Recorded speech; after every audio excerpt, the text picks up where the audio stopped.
Dahil sa tuloy-tuloy pa ring ulan sa ilang bahagi ng Luzon, ipinag-utos na ng Malacanang ang alternative work setup sa mga tanggapan ng gobyerno at alternative learning modes sa mga paaralan ngayong araw.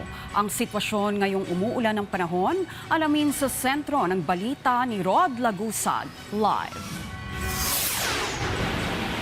Trixie, nakaranas ng malakas na pagulan ang Metro Manila at mga karatig na lugar. Ito'y kasunod pa rin ng tuloy-tuloy na pag-uulan sa mga nakaraang araw. Dahil sa malakas na pag-ulan, iniutos ng palasyo ang pagkakaroon ng alternative work arrangements sa mga tanggapan ng gobyerno sa Metro Manila at 12 probinsya dahil sa malakas na ulan, bunsod ng hanging habagat. Kabilang dito ang Zambales, Bataan, Bulacan, Pampanga, Tarlac, Nueva Ecija, Cavite, Batangas, Rizal, Laguna, Quezon at Occidental Mindoro. Ito'y kasunod na rin ng rekomendasyon ng NDRMC at sa mga inilabas na heavy rainfall warnings ng Pag-asa. Kasama na dito ang pagkakaroon ng alternative learning mode sa lahat ng antas sa pampubliko at pribadong mga paaralan maliban na lang kung may ibang kautosan ng local chief executives. Bago nito, dito sa Quezon City ay sinuspindi ng Quezon City LGU ang panghapon na face-to-face classes sa mga pampublikong paaralan sa Child Development Centers, Kindergarten, Grades 1 to 12 at Alternative Learning System. Dahil dito ipatutupad ang synchronous at asynchronous.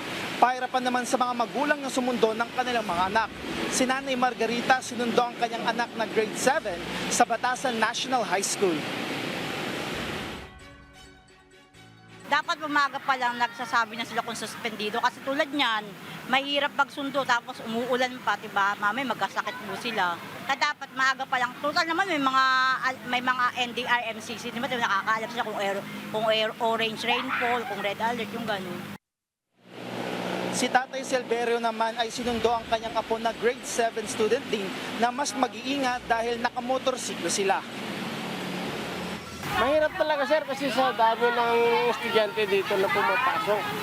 Siyempre, sobra ingat. Mag-iingat lang dahil nakasingle tayo.